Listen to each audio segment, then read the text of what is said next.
What's up, Rockstars? Today I have a great video for you. It's a live stream highlight where I talk about game collecting, FOMO, obsession, all that kind of stuff. So if you are at all either part of that or interested in that, this is probably a video for you.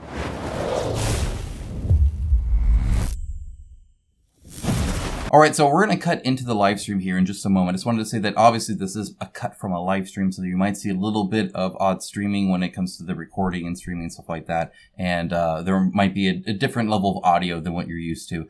So I've tried to make it nice for you guys, but just as an FYI, I do this for my patrons, guys. Thank you so much for supporting the channel. It is definitely helpful, and it's a great way to connect with the community. So I can get really some almost one-on-one with you guys as you guys ask questions, stuff like that. So if you want to be a part of next month's live stream, link down in the description below to either YouTube membership or Patreon. Guys, thank you so much and enjoy the video.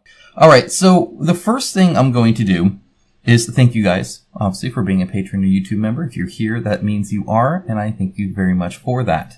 It definitely makes this channel possible. I would say that it sounds kind of like generic, but, and I know a lot of people say that, but a lot of people say that as in like, because they can like super get paid and like do it full time and all that, which is something obviously I would love to do and work on, but this is just an expensive hobby, which is kind of applicable to the conversation today. But these games cost a lot of money. This is not some cheap thing where I'll have to buy some canvas and some paints or something like that. This is a very, very okay, let me know if your viewing is a little bit of an issue at all, and I can obviously check in on that.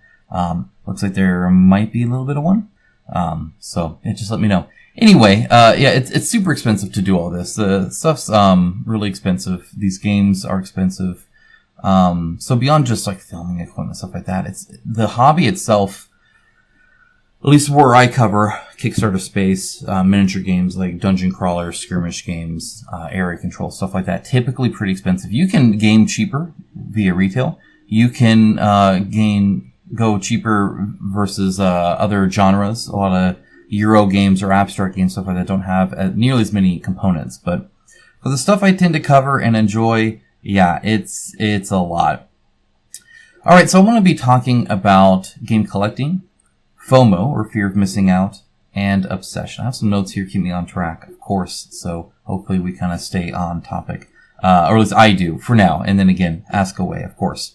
Okay, so super backers and all-ins.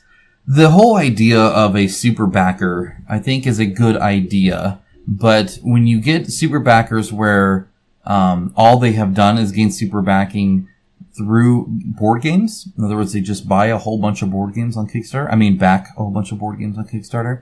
GameFound, whatever. Yeah, that's a lot. That is a lot. At that point, you know that person has spent a lot of money. At that point, you know that person has a lot of games. Stuff like that right behind me. It's a crazy amount. But if you combine that with the fact that on every single pretty much campaign ever, in fact, I can't think of only a few, perhaps, no specific examples, but I know I've seen it before, where more often than not, the all-in is the most pledged tier. So if you have the option of just getting the game, or getting the game plus one expansion, often that's kind of at the start, or stuff like that, and then you have an all-in, more people are in the all-in. They want everything. And so we combine those two facts that there's a whole bunch of people that are like super backers, and there's a whole bunch of people that are with the all-ins, and that those are often the same people. You have super backers who have done nothing but all-in pledge campaigns over and over and over and over again. Now, before I comment on this further, I'd like to kind of point out that obviously people can do what they wish with their money, right? It's your money. And if it brings you joy, that's fine. There are worse hobbies, more expensive hobbies, especially for like time versus how much you pay. Though we'll talk a little bit about actually playing these games too, kind of towards the end. But I mean, obviously, yeah, you do whatever you wish, of course. But that says a lot about those three things, right? Game collecting, FOMO, and all-ins.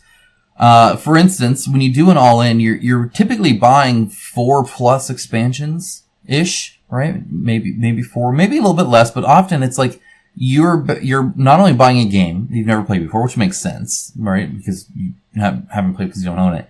But then to then buy every expansion available and all the things that you can do and all the extra characters and dice packs and stuff like that for a game you've never played. It makes me wonder why. And I think it's those three things: collecting, FOMO, and obsession. And before you think I'm judging or anything like that, you can see behind me. I'm not. I'm right there with you guys on that. There's another shelf here. That's 1, 2, 3, 4, 5, 6 by 4 Calyx cubes over here. About half of those are full with more board games. And there's actually some up there you haven't seen and all that. I actually recently did a video, that you guys voted on for the, like my game collection, where I was going through all of my games. And not only did it take way longer than I thought it would be, even being quick, but I realized how many of these games I'm just like, yeah, I thought that'd be cool. Yeah, I got that one. That'd be awesome. You know, so like, I get it. Or here's more of this. This is just more expansions I shoved here. The main game's over here and I go find the main game. I just have all these expansions to the game, a lot of which I've never played. So yeah, it's a weird thing to buy all in, if you think about it. Now, the reasons you would do, again, collecting, FOMO, and obsession. I think, like many things, the idea of something is better than the reality of something. What I mean by that is, you know, often when you're looking at a campaign and you're seeing how they're pitching the board game, how they're showing it played, all the people are excited playing it and showing it off and how cool it is, and you see these nice gifs of the game and mechanics and how cool, oh, that sounds cool, oh, I'd love to do that, oh, the art looks good, right? And so the idea of playing that game is something that's great in your head. It would be awesome to play that game and have that game right now, which is why you would back it. But then, you know, a year plus later, when you finally do get the game, and, you know, you're busy either not playing it or it's printed, you know, too dark, or, you know, there's all these things that can come up. But either way, I think the idea of games are often more than, the actual, reality of playing it, which is kind of unfortunate. But just a fact of life. I think often, like camping or, family vacations or, certain events can often be that way. Now, sometimes you're pleasantly surprised. Like, if you've ever gone to concerts, you get some that are like, they definitely aren't as good live. And then you get some that are like, wow, they are way better live. That was a great experience, right? And sometimes it's not even the artist, it's the venue. You know, perhaps you go there and it's outdoor and actually kind of cloudy and windy. Or perhaps you go there and it's scorching hot. Or the VIP section's too large so you can't even get close to them. Or the sound system's mix is bad and so all you really hear is drums. And, you know, like there's all these different things outside of even the band, or in this case the game, that can mess it up, right? Whether it's a printing or delivery or, you know, packaging or, I mean, all sorts of stuff can affect your experience of something like that and make it either good or bad, regardless of the idea of what you thought it would be like.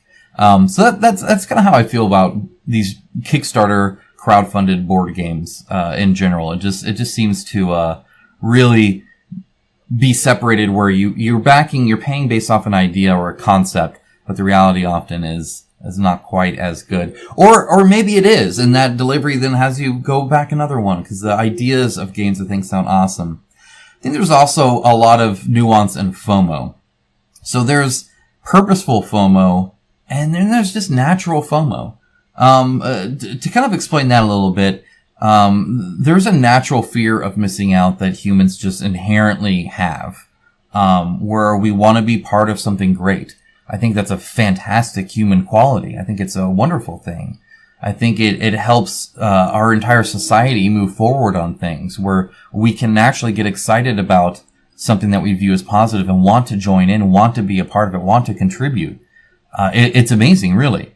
If it wasn't, then every time you went on a crowdfunding website, even if people backed it just to buy it, you wouldn't really get any comments, right? You wouldn't get people sharing information. You wouldn't get people honestly voting on things and interested and caring, and you wouldn't get collaborators and people that are just wanting to show it off on YouTube or talk about it or tell other people about it and stuff like that, change their avatars, all that kind of stuff.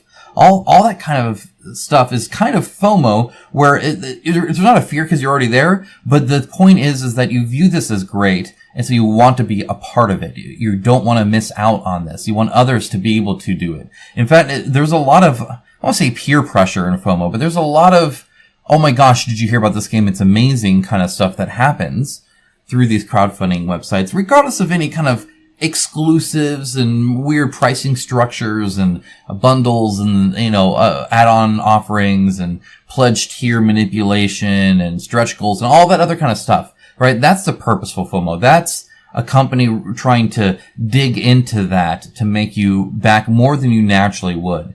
But what you naturally would is often, again, more than what you normally would. So if you view this concept as great, as a human being, you want to be a part of it. You want to think, hey, this is awesome. This is cool. What's going on there? I want to be a part of that. That looks great. And when it looks great and you want to be a part of it, you tend to want all of it. You tend to want as much awesomeness as you can.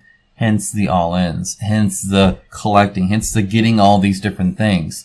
This is such a cool idea that I want it available to me anytime, even if I never play it and it just sits there on my shelf collecting dust. So there's purposeful FOMO, and we often talk about FOMO in a purposeful way that's manipulative and abusive and wrong, and in many levels from a consumer standpoint. But that natural FOMO is actually something I view as wonderful and something that really drives crowdfunding. Without it, we wouldn't do it. Why would you do that?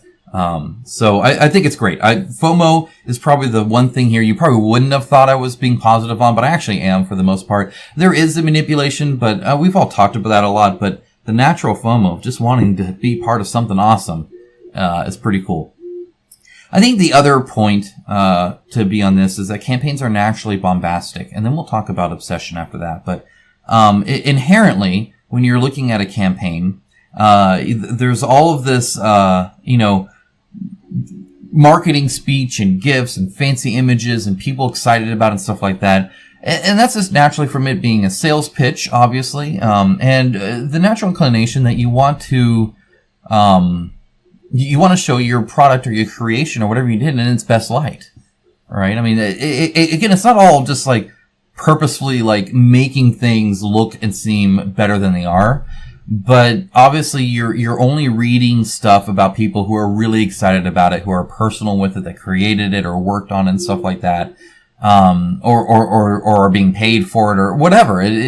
There's a natural kind of, limitation when it comes to like, critique or cautiousness or anything like that. All you're going to hear is how awesome it is, how amazing it is, how great it is. You're going to make it look as great as possible. You're going to add texture to the minis and make it rendered unrealistically. And you're going to have amazing photos that are doctored up and selections of gameplay that make it look great. And you're not going to mention any of the bad parts. And nothing's perfect. Everything has pros and cons. Everything could always be better. Nothing is perfect. Some things are closer to perfect than others.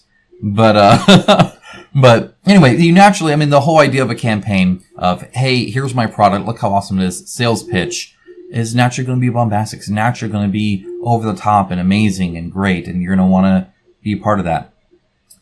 Obsession's kind of an interesting one, because I think it actually is kind of a tendency with the average board gamer. Now, I'm going to put myself in this and assume that I am a average kind of reflection on the kinds of people that play board games. But as you know, there's other forms of entertainment, right? There's pay-per-view boxing matches, and there's movies and video games and outdoor sports and all sorts of other stuff, recreational activities. And then there's board games, the people that are normally crunching numbers and min-maxing characters and, doing this little thing and wanting to interact with different various tokens and pieces and stuff. And I think a lot of people driven to board games, especially kind of the chunkier ones, the kind of ones I tend to cover, the ones that are kind of expensive, the ones that are kind of fall into this game collecting FOMO trap, is the kind of mindset that tends to obsess. For instance, this channel right here, like I got into board games, but instead of just playing board games casually. I'm like this hardcore board gamer that plays them a lot, runs a YouTube channel based off of it, discusses it with other people, and do all that kind of stuff. And all of that is really based on just the kind of mentality I have. I tend to obsess over things that I enjoy or like. To the point where often my wife has to kind of intervene a little bit, like, hey, you gotta like calm down a little bit and like see your family. And I say that jokingly because a lot of what I do is with the family, but like I get addicted to stuff. And I don't mean addicted like, you know, some kind of like drug problem. I mean addicted as in like I only want to do that and I'm obsessed over that. I want to know every single thing about that. And I want every single piece about that. And I know all about it. How many of you guys could go to your actual game collection and point at, or somebody could just come up and be like, tell me about this game. And you start talking about the game, and it's not just what's on the back of the box cover. You talk about the designers and the developers and the campaign and other backers that were part of it, and expansions and timeline and the setup time and all these little things about it, right? You nerd out over it. You know all this stuff about a board game. You're not a casual board gamer. They are out there, of course, but a lot of them, when it comes to that, are pretty hardcore about it. And so, I see your chat. There is a delay. I'm streaming at a little bit of a higher, resolution now, and YouTube doesn't allow me to do it with a low delay. But I do see your chat test. So, welcome, Mark, of course.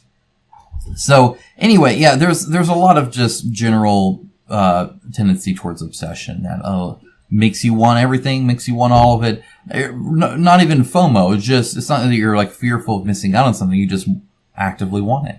So that's kind of the three things that I think portray a lot of that. So when I did my video talking over all of my game stuff, I definitely realized how much of that collecting FOMO and obsession I'm a part of. All right, that's it, guys. I hope you enjoyed it. It is a lot of fun to do these. I very much look forward to it every single month. I might be doing it more often in the future. We'll see. Let me know if that's something you'd be interested in. Of course, guys, have a wonderful rest of your day. Take care. Bye, guys.